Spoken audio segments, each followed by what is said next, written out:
This is GM Daniel Naroditsky, and we are watching Nodirbek Abdusattorov taking on the one and only Hikaru Nakamura in an Armageddon game to decide their mini-match at the 2023 Champions Chess Tour Finals, and off we go. Nodirbek with the white pieces. That means Hikaru has draw odds if the game ends in a draw.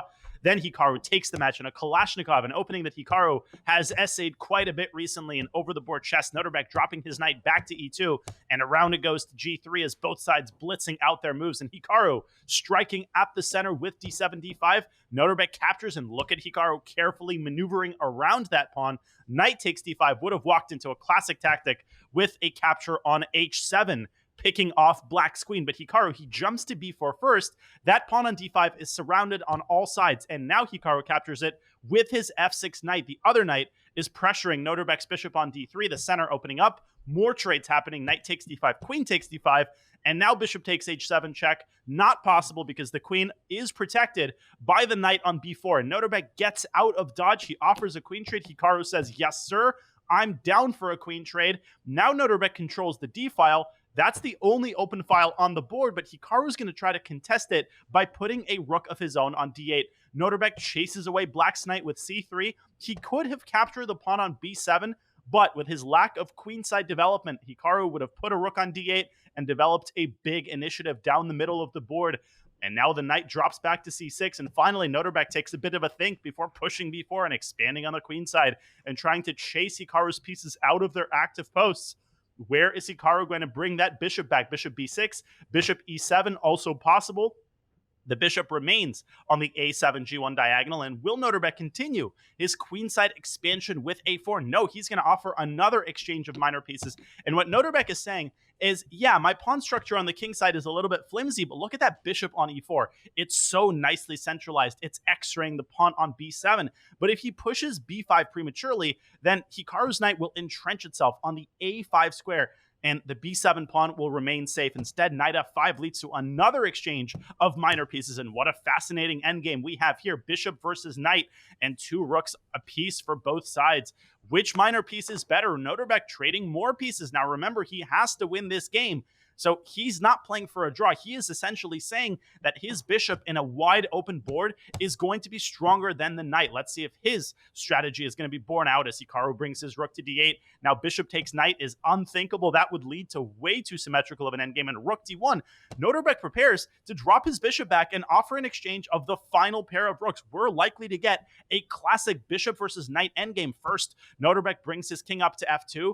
Hikaru is very likely to do the same. King to e7 is going to force the bishop back to g4 and likely lead to an exchange of the last pair of rooks, and that is exactly what is taking place. Bishop to g4. Hikaru, he's pretty close to holding this. This has to be objectively a drawn game, but there's no question that Nodirbek's bishop is the stronger piece here. Also, look at the queen side. There's a 3-on-2 going on, which means Nodirbek will have an easier time in the long run creating a pass pawn by pushing his c pawn up. Not right now, of course, because the b pawn is going to hang, but eventually as Nodirbek pushes e4 and grabs more of those light squares in the center, trying to restrict Black's king.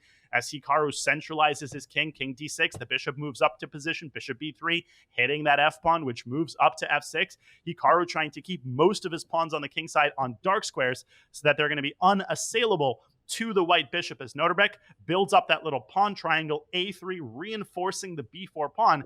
And in the future, Nodirbek is now basically ready to start pushing his c pawn. But Black's king is so nicely positioned. That pawn is not going to get past c4.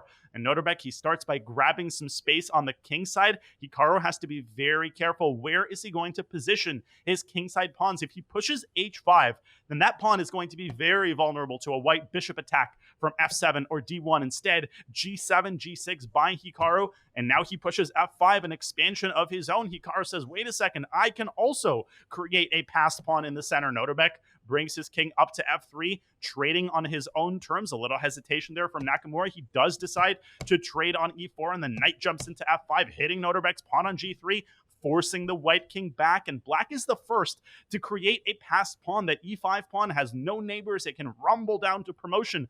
But, of course, the white king has something to say about that. But it's not the first player to create a passed pawn who benefits. It's the more high quality passed pawn. So maybe when Nodirbek starts pushing his own c-pawn down the board, that pawn is going to be more dangerous. G4 by Nodirbek. What a move. He sacrifices the pawn on h4, but if Hikaru captures it, the king would slide to g3. That knight would be excommunicated on the king's side, and Hikaru, he's low on time. He drops his knight back to d6. That knight is remaining in the center to try to keep White's king at bay. Is it time? Yes, it is time for Nodirbek to start pushing his c-pawn. Hikaru freezes the king side with g5. An excellent move to keep White's king at bay. And for Nodirbek, it's very important to time the move c5 right. He starts by trading on g5. Pawns are disappearing from the board. Hikaru is very, very close to just building up a fortress here. How is Nodirbek going to infiltrate? He has to push the c-pawn at some point. There is no other way forward. Maybe as he casts a furtive glance up at his opponent, and he's fidgeting with a pawn. a4 by Nodirbek is an excellent prophylactic move, taking away the b5 square from Black's knight. He wants to make sure that when he pushes c5, the Black knight is not going to start running amok and attacking White's vulnerable queenside pawns. Hikaru playing the waiting game. Nodirbek sliding his king to the center. It's a question of when Nodirbek is going to push c5, not if he will push c5. And Hikaru trying to make preparations. a5 by Nakamura. He's forcing White's hand. He's saying, if you're not going to push c5, I am going to make you create a passed pawn, a trade on a5. And King d3, still waiting, still centralizing. Hikaru doing the same. Both kings circling around the queen side like vultures. Is it time for c5? I think it is, because the white king can also move on up to c4 and then b5. The a5 pawn, it might be on a dark square, but it is still vulnerable to the white king. And there goes Nodirbek's king. King to c4. Black in a little bit of trouble here. That knight is passive. Hikaru with 45 seconds. He brings the knight up to f6 and pushes e4. There goes the pawn. e3, forcing White's king to the side. And knight d7, tying the knight down to the c-pawn. If Nodirbek takes the e3 pawn, Hikaru will capture on c5, and that is likely a completely drawn position. Nodirbek, he might have to take on e3 at some point, and then he will have to quickly bring his king up and tackle Hikaru's pawn on g5. Nodirbek intently looking at the board, the knight moving hither and thither, and there we go. King takes e3, Hikaru moving up to e6, but that pawn securely sitting on c6. Magnus walking over, looking at the board, bishop to d1. Nodirbek gives away the c6 pawn, but look at Hikaru. He doesn't know what to do. If he takes the pawn, Nodirbek would bring his king up to e4. There goes the king, up to e5 it goes, and Hikaru's pawn on g5. That pawn on g5 is easy pickings for the white king, and Nodirbek has managed to secure his other pawn with his bishop. Suddenly, Hikaru's knight is unable to create the proper amount of counterplay. Hikaru angrily fidgeting with a pawn. He brings the king back to d7, prepares for knight e6. Knight e6, Hikaru clings to the pawn, but will that knight be able to stay attached to the g5 pawn? Nodirbek will have to zigzag his bishop and try to knock that knight off of e6. But that knight is going to have something to say about it. Knight up to d4, attacking the bishop. Bishop continues to zigzag. Back the knight goes to e6. Knight c5, hitting the pawn. Back to e6. Hikaru with 15 seconds. Nodirbek, 15 seconds on his clock as well. Frantically looking for a way to cause Zugzwang. Hesitation. Bishop d3. Where's the knight going to go? Knight c5. Bishop e5. Knight back to e6 it goes. Hikaru bangs on the clock. Bishop d8 by Nodirbek. And there it is. That's Zugzwang. Hikaru has no squares for his knight. Knight c7. Bishop f7. And the knight is completely trapped. Hikaru has no moves. He doesn't know what to do. Knight to d4. Barely moved. But Nodirbek has taken the g5 pawn. And he should be able to win this game now, as long as he can keep the a4 pawn protected. Both sides banging out their moves with only a couple of seconds remaining. Now Nodirbek has to make his way to the other side of the board with his king. King to e5, knight c5, protecting the pawn, chasing the knight away. Here comes the king. Back to c4 it goes, avoiding all the forks. Up to c5, down to b6. He's going to win Hikaru's other pawn. He's going to win the game. 2 seconds for Nodirbek. Can he make the moves in time? He takes on a5. He's up 2 pawns. Hikaru lets his clock run out. He is going to resign. Magnus can't believe it.